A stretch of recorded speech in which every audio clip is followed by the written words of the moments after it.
सा नहीं मिटाना नामो निशा हमारा बलगल उला बिकमालिही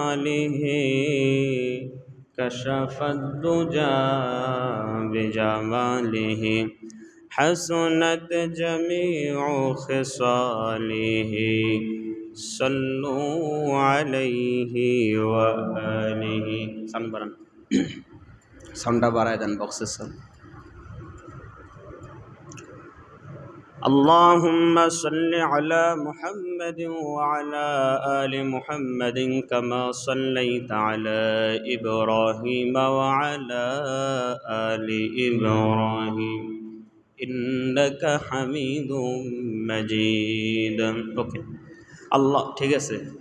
اللهم بارك على محمد وعلى آل محمد كما باركت على إبراهيم وعلى آل إبراهيم إنك حميد مجيد. আল্লাহ পাকের অশেষ কোটি শুকরিয়া, যেই মহান রব্বে কারীমের দয়া এবং অনুগ্রহে আমরা জুমার সালাত আদায়ের লক্ষ্যে মসজিদে এসে কিছু আলোচনা শুনবার যে সক্ষমতা, তৌফিক, সুযোগ করে তিনি দিয়েছেন, এজন্য দিল থেকে সকলে মন উজাড় করে শুকরিয়া জ্ঞাপন করে বলি আলহামদুলিল্লাহ। মহাগ্রন্থ আল কোরআনুল কারীমের 3টি আয়াত তেলাওয়াত করেছি। আল্লাহ রসুল সাল্লাল্লাহু আলাইহি ওয়াসাল্লামের অসংখ্য অগণিত হাদিসের মধ্য থেকে একখানা ছোট্ট হাদিস পাঠ করেছি। উক্ত 3 আয়াত এবং হাদিস পাশাপাশি প্রাসঙ্গিক সামান্য কিছু বিষয়ে আজকের আলোচনা হবে ইনশাআল্লাহ।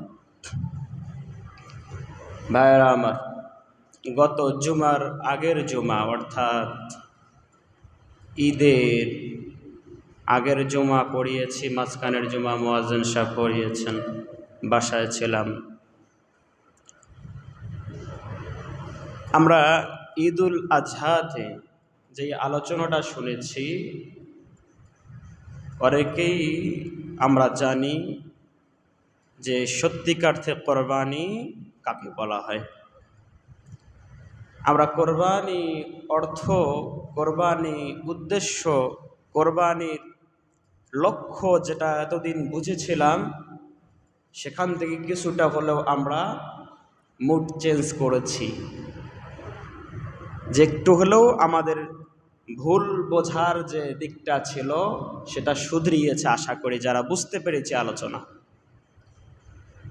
কোরবানি মানেই আমাদের সামনে যে প্রতিচ্ছবি ভেসে ওঠে, সেটা প্রকৃত অর্থে কোরবানি ছিল না বা নয়, বরং কোরবানির আসল উদ্দেশ্য বলেছিলাম আত্মসমর্পণ করা, এবং প্রত্যেকটা ইবাদত বান্দার, প্রত্যেকটা কর্মকাণ্ড বান্দার কোরবানির অন্তর্ভুক্ত বলেছিলাম।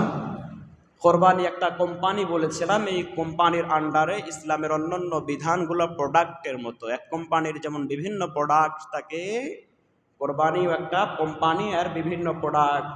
নামাজ একটা প্রোডাক্ট, যাকাত একটা প্রোডাক্ট, রোজা একটা প্রোডাক্ট, হজ, যাকাত, এরপরে দান দক্ষিণা, আনুগত্য, প্রত্যেকটা বিধান এক একটা প্রোডাক্ট, কোরবানি নামক কোম্পানির প্রোডাক্ট বলেছিলাম। তো আজকের আলোচনা সেটা নয়, শুধুমাত্র স্মরণ করিয়ে দিলাম বোঝার সুবিধার্থে। শেষ দিকে গিয়ে একটু হলেও এই দিকে ইঙ্গিত করা হবে, তাই শুরুতেই স্মরণ করিয়ে দিলাম।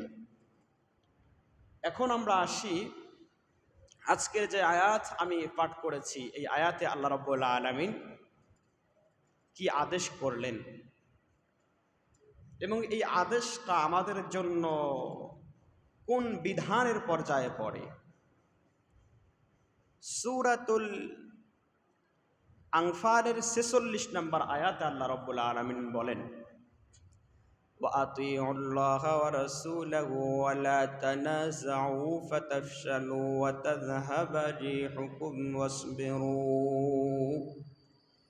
ইন্নাল্লাহা মা'আস সাবিরিন।